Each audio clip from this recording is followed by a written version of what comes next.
नमस्कार दर्शक बंधु वर्तमान विश्वर जो सांप्रतिक परिस्थिति रही युद्धर घनघटा रही से विषय में वर्तमान आम चर्चा करवा जे जो विश्वर वर्तमान परिस्थिति रही युद्धर घनघटा मध्य ईरान एक प्रकार धमक दे जो इंटरनेट सेवा रही बंद करदेव व्याघात करदेव जो समुद्र तले जो जाइए इंटरनेट कनेक्शन जो रही विश्व को कनेक्शन कर बंद करदेव से नहीं आम सहित अच्छा मिस्टर मुरली कृष्ण एडिशनल डायरेक्टर अच्छा director general department of telecommunication तो सार सहित बर्तमान सीधा साल कथबार्ता हाँ कौन ये सब जब ईरान करे बंद कर दिए तो कौन घटना है सर। पहले तो आपको स्वागत है हमारा एक्सक्लूसिव ओडिशा चैनल को। तो क्या कहेंगे जो अभी जो परिस्थिति है विश्व में जो परिस्थिति है युद्ध का घनघटा है, ईरान जो धमकी दी है, जो टेलीकम्युनिकेशन अभी इंटरनेट का ज़माना है, तो इसमें क्या फ़र्क पड़ेगा? नमस्कार सभी दर्शकों को। तो मेरा नाम मुरली कृष्ण है, मैं दूरसंचार विभाग से हूँ, उड़ीसा स्टेट का हेड हूँ।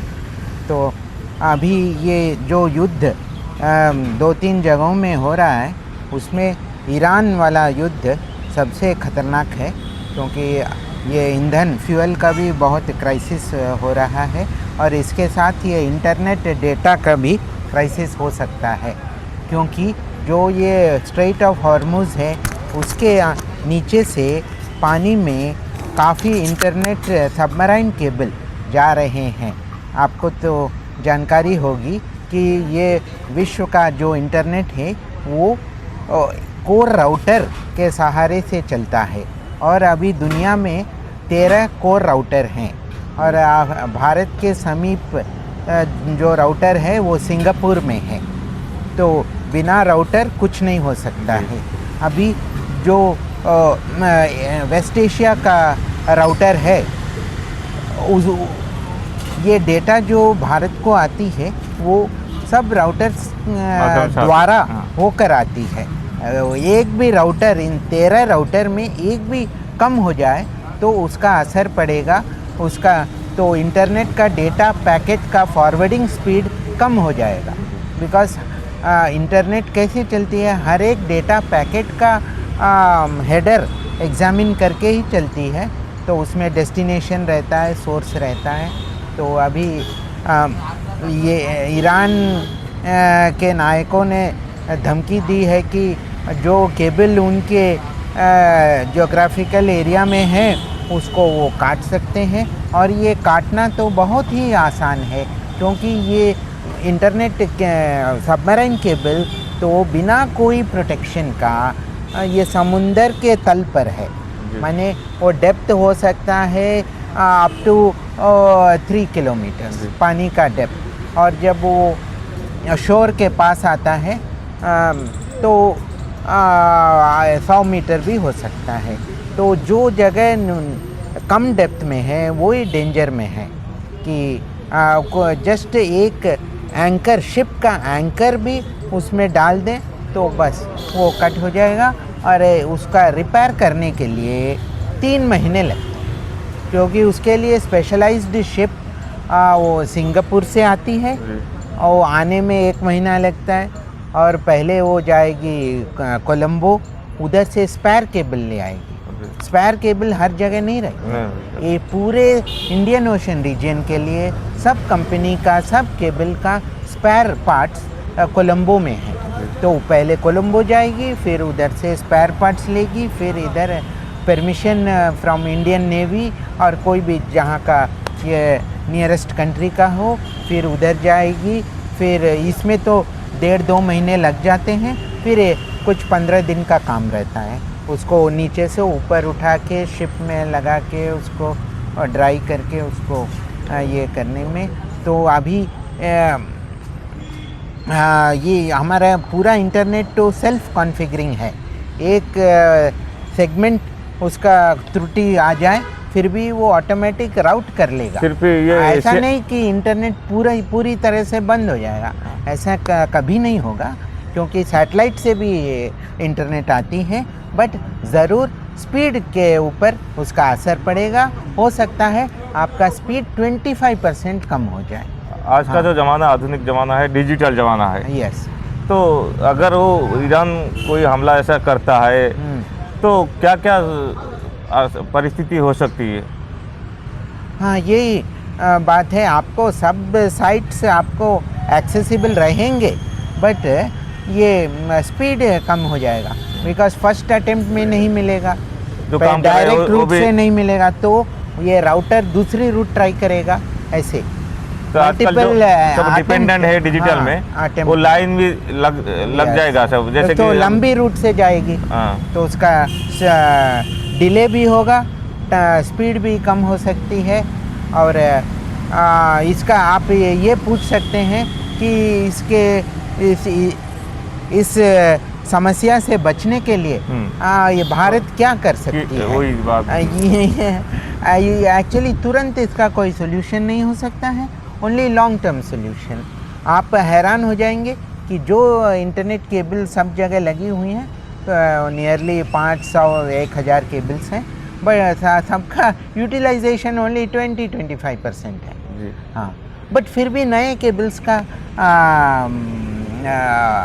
प्रपोजल हमेशा जारी रहता है। अभी भी मैंने पेपर में पढ़ा कि भारत 2 नए केबल में हिस्सा लेने वाली है। तो यही हम कह सकते हैं कि हमेशा एक केबल के ऊपर निर्भर न हो, और ज़्यादा केबल के और डिफरेंट रूट वाली केबल से अभी भारत में भी ये कर सकें। और भारत का इतना डिमांड भी ज़्यादा हो गया है, तो हमारी भारत सरकार को प्रयास करना है कि इंटरनेट का एक बड़ा राउटर, जैसे कि कोर राउटर, अभी भारत में ही लगा जाए। हाँ, मैं वही बात पूछना था कि उसके इतना लिए जो बड़ा बड़ा देश है उनका अपना अपना तो जैसे रूटर कि आप देखिए अमेरिका में 4 कोर राउटर है, वही बात बोल रहा। सिंगापुर में एक है, हांगकांग में एक है, तो भारत में भी क्यों न लगाए? अभी भारत में कितना है? कुछ भी नहीं कुछ है। भी नहीं है। हम तो अभी आत्मनिर्भर नहीं हैं। कैसे ऐसे हाँ, हम वो- तो सिंगापुर से कनेक्टेड है। ऐसे- तो जा भी देखिए, सिंगापुर के साथ हमारा 4 केबल है, हाँ, और सब पुराने केबल जी। है, कोई भी नया केबल नहीं है। अभी जो भारत ने नया केबल 4 साल पहले हमारे माननीय प्रधानमंत्री जी ने उसका उद्घाटन किया, कैनी के नाम से, Chennai Andaman Nicobar islands submarine cable, वो चेन्नई से पोर्ट ब्लेयर तक अभी तक जाती है, और ऊपर अंडमान में रंगत तक जाती है। अभी जो प्लान प्राइम मिनिस्टर ऑफिस के पास है कि हम रंगत से उसको मायाबंदर ले जाएं, और मायाबंदर से पुरी ले आएं, एक रिंग बनाने के लिए। हाँ, तो वो जल्द से जल्दी हो जाए तो अच्छा है। और जो पोर्ट ब्लेयर तो मध्य में है, इधर से चेन्नई से सिंगापुर 3000 किलोमीटर है, और ये तो 1500 किलोमीटर की दूरी में है पोर्ट ब्लेयर। तो और 1000 करोड़ की व्यय से, इन्वेस्टमेंट से आप उसको सिंगापुर तक ले जाते हैं। उसका ऑलरेडी प्लान है। मैं यही चाहता हूँ कि भारत सरकार इसको फॉलो अप करे, और एक है अपना ही आत्मनिर्भर एक राउटर, इंटरनेट कोर राउटर, और दूसरी चीज़ है ये cable on the eastern side, दोनों ईस्ट वेस्ट नॉर्थ तीनों डायरेक्शंस में हमारा केबल होना चाहिए। और मैं एक बात पूछना चाहता था कि भारत 2014 से जब मोदी जी सरकार में आए तो डिजिटल इंडिया को फोकस कर रहे हैं। यस। अभी 2026 है, कैसे इस चीज़ को नज़रअंदाज कर दिया कि हमारा अपना एक केबल होना चाहिए, राउटर होना चाहिए? ये एक सुरक्षा की दृष्टि से इसको क्यों पहले से नज़र नहीं दिए? हाँ, ये इसका जस्ट मैं अनुमान कर सकता हूँ। एक चीज़ है कि इसका पूरा इंटरनेट अगर एक नया कोर राउटर लगाएंगे तो उसके लिए बहुत सारे कनेक्टिविटी की ज़रूरत है, बहुत सारे इन्वेस्टमेंट की ज़रूरत है, और पूरे विश्व के इंटरनेट को रिकॉन्फ़िगर करना बहुत काम है। और बट ज़रूर करना ही चाहिए, क्योंकि ये वेस्ट एशिया के युद्ध को दिखा के, इसको कारण बना के ज़रूर हमारी भारत सरकार इसको प्रेस कर सकती हैं। इसके लिए IETF internet engineering task force है, US एंड यूरोप में, वो ये सब कंट्रोल करती हैं। और ऑफ कोर्स उसमें तो यूएस का पूरा दबाव है। इसको अभी फोकस करना चाहिए भारत को। यस, अगर बट उसको ऐसे भी है कि जो अभी इंटरनेट को कौन डोमिनेट कर रहे हैं, यूएसए एंड यूरोप, वो दोनों नहीं चाहेंगे कि भारत का भी इसमें हिस्सा बढ़ जाए। बट फिर भी ये युद्ध को कारण बना के ज़रूर हम एशिया वालों के सुविधा के लिए हम इधर को राउटर और कनेक्टिविटी ज़रूर प्रेस करना चाहिए। इसका लीड टाइम बहुत है, जैसे कि कितना टाइम लगेगा? मिनिमम 3 साल। 3 साल लगेगा। उसीलिए उसका प्रयास अभी से शुरू होना चाहिए। उसका रिजल्ट आएगा 3 साल के बाद। ठीक है, बहुत कॉम्प्लिकेटेड है। बहुत बड़ा का बात आपने रखे हैं। हम आशा करते ये मेरी पर्सनल ओपिनियन है, इसको मेरे विभाग का ओपिनियन नहीं मानना चाहिए। नहीं। ये जस्ट मैं हितैषी के रूप से, हाँ, भारत का हितैषी, इंटरनेट का हितैषी, ओडिशा का हितैषी और मेरे दूरसंचार विभाग का हितैषी के रूप में मैं अपना आंतरिक विचार प्रकट कर रहा हूँ, जस्ट आपके टेक्निकल इन्फॉर्मेशन के लिए। हम भी भारत सरकार के पास यही निवेदन करेंगे, अगर भारत को डिजिटली स्वाधीन होना चाहिए, सफिशिएंट होना चाहिए, मजबूत होना चाहिए, तो भारत इस विषय में अभी से नज़र देना चाहिए। भुवनेश्वर से लक्ष्मीकांत दास नवीन के साथ मुरली कृष्णा जी। जय जगन्नाथ। जय जगन्नाथ। नमस्कार।